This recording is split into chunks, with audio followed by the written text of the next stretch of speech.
Sawadee and welcome to another episode here for the Fungal Pod, Mindful Media and Communication. And again, of course, you saw the title, you know what's happening. We're talking about the man, the myth, the legend. Okay, maybe it's a bit exaggerated, but we're talking about Elon Musk. He had to be subject of the podcast at one point, right? So yeah, it's about time we're talking about Elon right now. So you see the title, right? Elon Musk, visionary, manipulator, somewhere in between. Well, let's figure it out. And I'm not going to try to, dive into Elon's personal life. It's not a gossip podcast here that would get more clicks though, probably. I'm just going to look at it from like a media point of view. How is Elon Musk using the media? How is he portrayed in the media? And so on. Okay, so because that's what we do here in Mindful Media and Communication, right? So we're trying to peer behind the curtain a little bit of Elon Musk, okay? And I think we can agree that Elon is probably a very polarizing figure, right? Who elicits very, very, very strong opinions across the spectrum, depending where you stand, right? Either you love him or you hate him, probably. And while he's quite eccentric at times, right? And of course, super mega billionaire, richest man in the world. And lots of fans, they laud him as this visionary, but then the critics, they deride him as a dangerous megalomaniac. Oh my God, you can't trust him. The truth, as it always is, probably lies somewhere in the gray zone of nuance, right? And yes, I know nuance is nothing that people on the internet like, because we like black or white, team A or B, red or blue, right? We don't like nuance, but as always in life, nuance matters probably. And if you're examining Elon's brilliance, because there is some brilliance, especially when it comes to engineering, and when we combine this with I thought about it, and I'm gonna call it unprecedented savvy use of media, because while it looks like he's just tweeting his heart out, he knows what he's doing. He knows how to use the media, how to get people riled up, and he knows how to communicate, even though sometimes it doesn't look like it. Yeah. And if you look at why he does what he does, we might be able to understand the man behind the myth. Should we call it myth? A little bit better. Okay. So let's aim for an honest deconstruction rather over knee-jerk reactions. Okay, all right. It must be the longest disclaimer I had in any of my podcasts. So let's try to decode Elon's very carefully crafted public image. Okay, so first, let's really examine Elon's, and yeah, I'm saying it, uncanny ability to deliberately, and I think it's very deliberate, craft his larger-than-life public persona, right? Because you say Elon Musk, you're or they're super villain. But you have this extreme reaction to it. He cultivated this image as the cool, the meme-savvy billionaire, right? Dogecoin here and there, who just casually smokes weed with Joe Rogan, for example. He dates celebrities. He names his rockets after Adventure Time characters and so on, right? And they're in the shape of you know what. So that's all on purpose, obviously, right? So he's not doing this by accident. So everything Elon Musk does is on purpose. And I'm not saying it's a bad thing. I'm just saying, hey, he's smart when it comes to that, right? The super relaxed, informal persona seems very approachable, very down to earth. Hey, I could hang with this guy, right? Even when his net worth ballooned through the roof, right? It ballooned so outside the roof, it ballooned all the way up in the hundreds of billions of dollars, right? It wins press attention and obviously investments. So that's a very smart thing that he did. And the thing is though, that this cool, likable image also draws scrutiny from critics, of course, who see it as a distraction from valid critiques about his management tactics at companies such as Tesla, for example, when he had to lay off people and he's just yeah, you're gone. When people critique his management style, right? So the question is, and of course, who's the real Elon Musk behind it? CGI magic? Is it the genius billionaire, the master manipulator? And like I said in the intro, of course, the truth is nuanced. It's somewhere in between, right? But the extent of his media savviness cannot be understated. Because clearly he's very, very good at framing how we think and talk about him. And that, from a media point of view, right, I'm someone who does research on all those media things. I kind of have to applaud him for it. Like he's doing that pretty well. So I don't know if he took media classes or if he has like good advisors or if he read lots of books on that, but not bad. And well, when we dive a little bit deeper, right? We can see that he kind of like I wrote it down in my notes, like Elon crowdfunded, so to speak, a revolution through rhetoric and hype. And I'm going to explain what I mean, okay? So that's one example of his brilliance using communication marketing. It was early on with Tesla, okay? He needed to crowdfund like this, how do we call it? Nascent electric vehicle company. Is that a nice thing to say? Because to make sure, or to make it clear, I'm not hating on Elon, I'm not hating on Tesla or anything. How could you hate on the richest man on the planet, right? So he clearly does things right, obviously. So I want to be clear about that.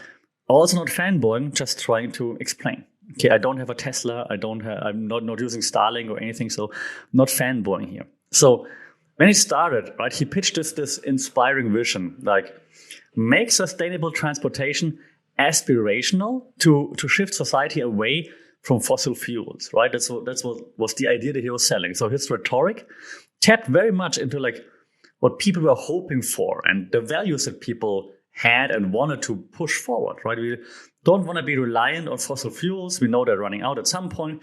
So yeah, and it's good for the environment.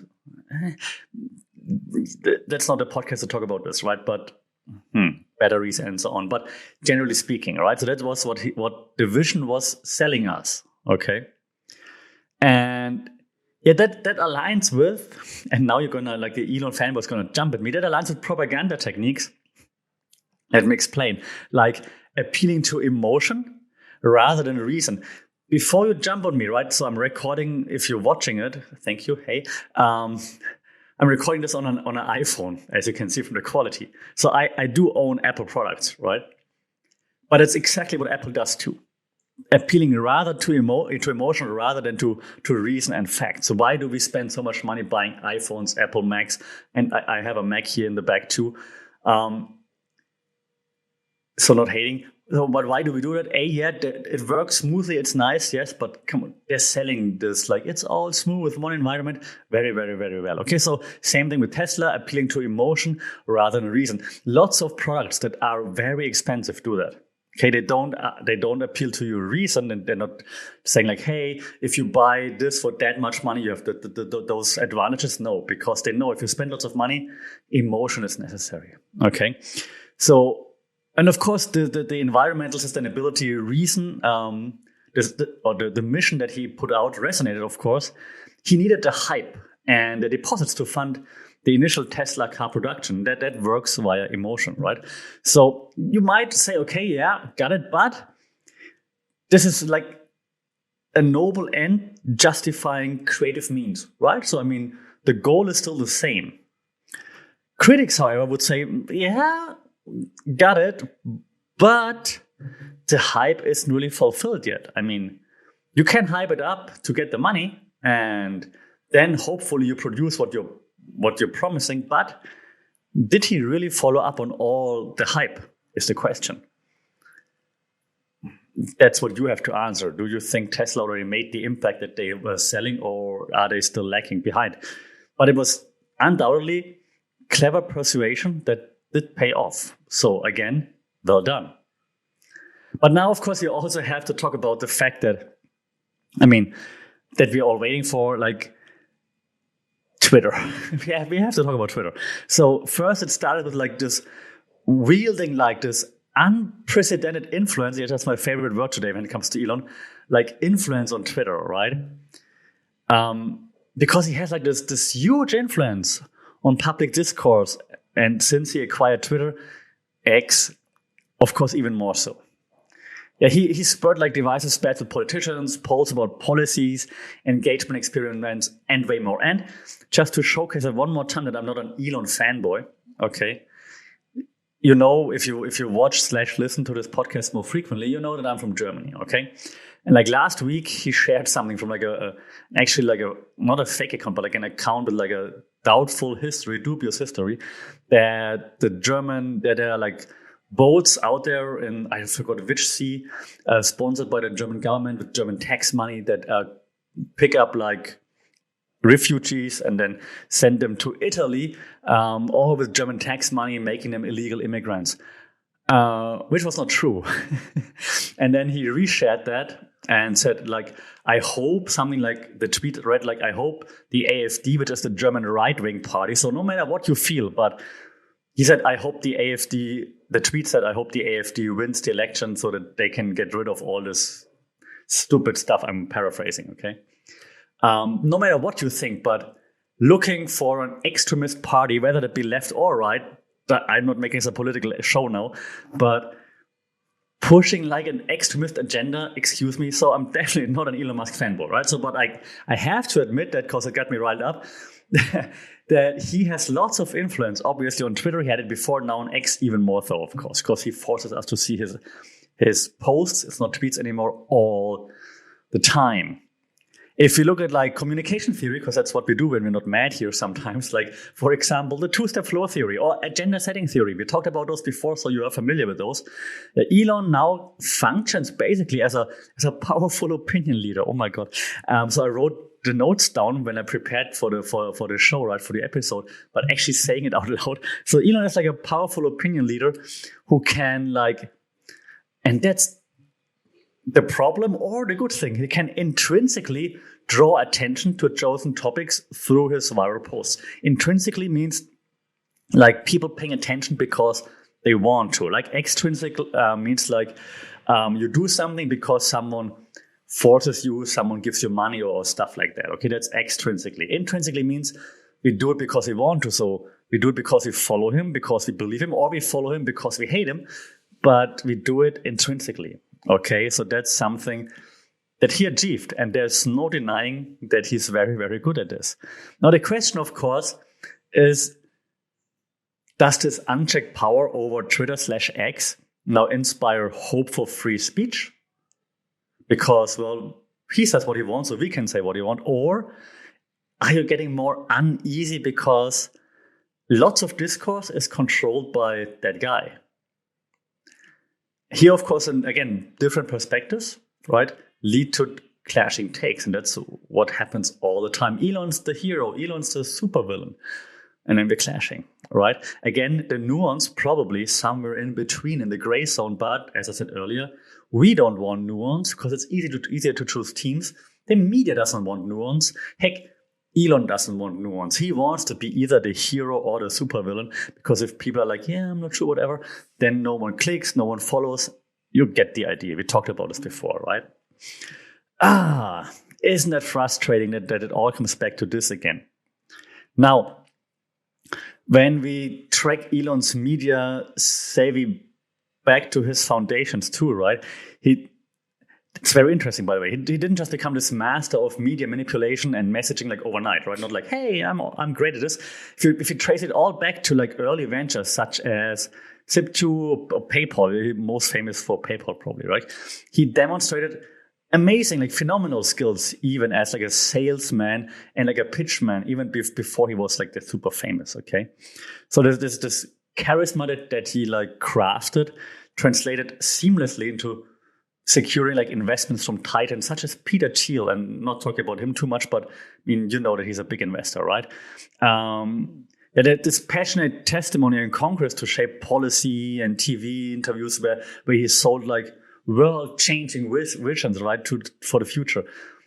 So he's been good at that for a long, long time. It didn't just happen overnight. This is also a takeaway, by the way. You have to practice that, okay? So the origins of his media abilities stem from back then, from this innate understanding of psychology and showmanship and how to bring this all together. And again, very smart. Also, very smart is how he manufactures this and it might be a bit overboard, but this godlike cult following, right? Elon has like developed this die-hard cult following of like devotees who boost his messaging across social media. Even if he wouldn't force us to just see his tweets, posts the whole time, his disciples would share it anyways so that everyone sees it anyways all the time, right?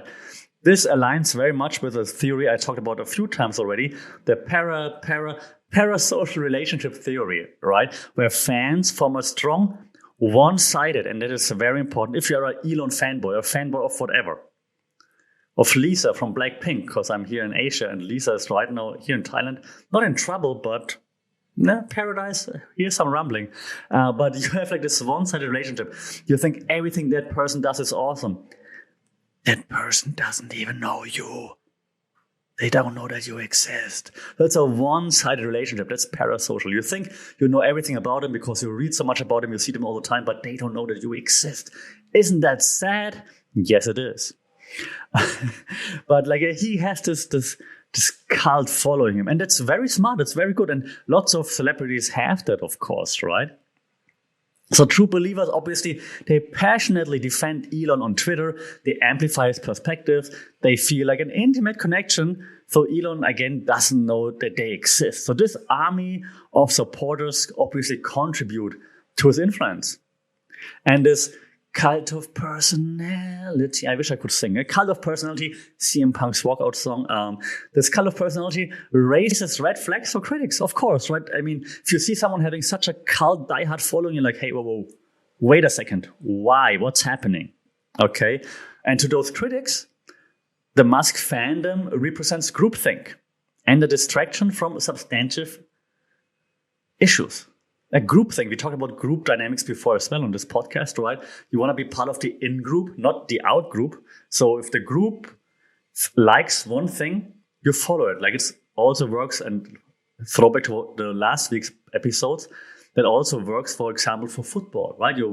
You're a Manchester United fan. I'm sorry. Let's pick another team, a successful team. You're a Man City fan. Then you're like, yeah, let's go Man City, F Man United, F Liverpool, and the other way around, right? You're a Ronaldo fan. You're like, F Messi, for example, right? You're an Elon Musk fan. Yeah, F the other. That's group thing, okay? Like whatever our group that we're part of does, we're going for it, right? So that's what critics are questioning. Like, yeah, I see that you like that guy, but why are you so crazy all in about that? Okay. All right. We also have to look at like some of his questionable government partnerships, to be honest. Right? Some partnerships with the government agencies, they might raise some eyebrows too, right? For example, SpaceX, which is awesome, but they have those massive NASA contracts, right? And they pitch those ambitious visions for like commercial space travel, right? But which is cool, but those close collaborations between government and Elon, there might be some potential conflicts of interest because the missions blur a little bit, right? Does he now have too much influence on government? Same with like Starlink and the Ukraine. You remember that, right? I'm not going to go into that anymore. If you're curious, Google ChatGPT, Starlink, and Ukraine, then you will see what happened there. Does he manipulate the relationships for power? Or does he pragmatically drive progress, right? You could look at both sides, of course. Again, divisive debate right here, right? It could, in theory, maybe he just wants to push development. Maybe he wants to have more influence. Right, so interesting times. And again, and I'm saying it, or I'm calling it propaganda on purpose, so that you like listen up and like, what propaganda? So he's also utilizing propaganda techniques so very, very, very well. Like any other communications master before him, and I'm not comparing it to like German communication masters before, but like to other communications masters. Elon employs like various propaganda techniques, right? To like maybe even editorialize like situations to his advantage. For example, his complaints about like the woke mind virus at Twitter appeal to like fear, for example. And again, I'm not saying it's not true, and I'm not against it. Like I also critique wokeness, political correctness quite a lot. So just saying, he uses some typical propaganda technique to get more eyes on it. Yeah, well, he has like those frequent puffed up claims about technical challenges overcome appeal to accomplishment, for example. Others would argue, though, that Elon uses strawman arguments on Twitter/X to oversimplify critics. Yeah, the methods he applies to control narratives are very deep. And again, before you jump on me, Elon fanboys, I'm not saying it's not true what he says. I'm just saying he has different methods, different communication methods that he uses in a very, very smart way. Okay? And of course, to bring it close to an end now, but back to X/Twitter, this was kind of a double-edged sword, though, right? Because there are very reasonable arguments on both sides, in my opinion. Again, his supporters, they believe he's restoring free speech. It's what Joe Rogan says all the time, that was stifled by like those overzealous moderation politics on Twitter before, which I agree, those moderation politics were pretty stringent, right? Is it the right word? German here. Let me know. But critics now argue that Elon, of course, this whatever approach has empowered like extremists and degraded civility. Yes, that's also true. So see, both things can be true. So there are merits and pitfalls to his unprecedented power, of course, over this social discourse, right? But it's undeniably like a double-edged sword with like huge ripple effects, right? And I'm not saying it's easy, because like, what would you do? You allow everybody to say whatever they want, free speech, yeah, but then you have those extremist idiots on there, right? So it's really, really, really, really tough. So if you now try to look at like psychology, like is he an egomaniac, or is it egomania, or is it confidence what he has, right? Why is he the way he is, using the media? And from a psychological lens, I must say, well, there is something that looks like ruthless ambition, ego, maybe even, or some analysts might say like hubris, right? But others frame it more positively, like as relentless confidence, for example, that fuels his world-changing aspirations. So again, which side are you on, right? His demanding management style that's been talked about in the media here and there speaks to this win at all costs mentality, right? But is this an asset that propels achievements for humanity, or is it a dangerous liability? Interpretation depends on the side that you're on again, right? So it's really not easy to put him into like one corner. And if we address criticism, unethical tactics, and so on, which are out there, shows that he's definitely not without controversies, right? Many allege he engages in stock manipulation by using X, for example, union busting, and what else did I write down? Regulatory non-compliance, and more, like those different companies. And there are documented cases where his diversion tactics on Twitter may aim to draw like attention away from valid critiques. But again, who wouldn't do that, right? But there are also plenty of false accusations that go viral. So then you can't believe everything that's out there, obviously, right? So distilling the truth requires cutting through this polarized noise on both sides again, okay?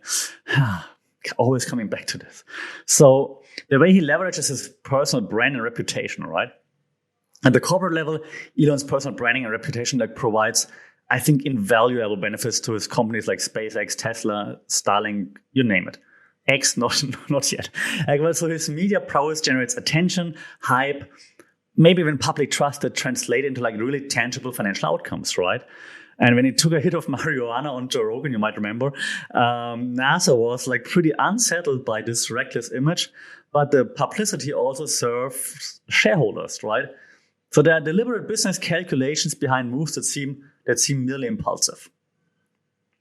So again, he's being pretty smart. And now we should try to reconcile like public and private persona. There are noticeable difference, I think, if you look at it, between Elon's carefully choreographed public persona and some reports of his impatient behavior in private and with staff, right? You never see him bursting out emotionally in public, but there are reports about him being like this when he talks with staff, for example. So this speaks to a certain degree of like intentional persona management. He's like, okay, I'm in public now, I have to be the cool guy, right? So the charismatic icon people see versus the operational leader under pressure appear divergent at times. But before you again hate on me, don't hate, because inherently we all present our like different versions of ourselves, like contextually, right? At work, when in the gym, when we play sports, when we're with our partners, and so on. So the parent, for example, also versus the professional persona. Yeah. So to expect full continuity may be unrealistic, right? Still, the stark contrast raises some intrigue, I think, and that, again, not saying anything negative here. I just think it's intriguing to see. But again, we all have different personas depending on the context that we're in. So to wrap things up, right? It's still the search for nuance, in my opinion. Right? A figure as complex as Elon, I think, ultimately requires us to move past black and white verdicts. What I said the whole episode, we gotta challenge like those oversimplified narratives, and we gotta cultivate media literacy. And that's all I'm trying to do with this podcast, right? Mindful media and communication. Media literacy really matters. So Elon's brilliance and achievements, they speak for themselves. No one can take that away, okay? But healthy skepticism helps to balance the hype. Don't just buy into everything blindly. It has merit to many critic arguments, even as credit is due for spearheading progress. Again, you can say, wow, the progress he's made is fantastic. Still, I'm not completely blindly following him, okay? Where most then likely falls across like a nuanced spectrum, right? So resisting reactionary takes is crucial in this moment, I think. As is giving fair evaluations beyond personal feelings. Yeah, not just like, I hate the guy. Like, yeah, but look at it like past those personal feelings. Like the endless debate and dissection will undoubtedly continue, right? As long as he's in the public eye. So I welcome your perspective. Let me know what you think about Elon. Are you an Elon fanboy? Are you a hater? Are you somewhere in between? What's your takeaway on Elon? Should we trust him? Shouldn't we trust him? Are you still on X? Let me know. I hope this episode was somewhat interesting to you, gave you some ideas on how to look at the whole persona, the public persona, the way he uses media, because I still think it's very, very interesting. As always, like, share, subscribe, share it with people that like Elon, that hate Elon. Leave a review. It would be awesome to hear what you think. And maybe we can have like a bigger discussion on this whole topic. Until then, as always, stay media literate. Take care, stay safe, and we talk soon. Sawadee Krap.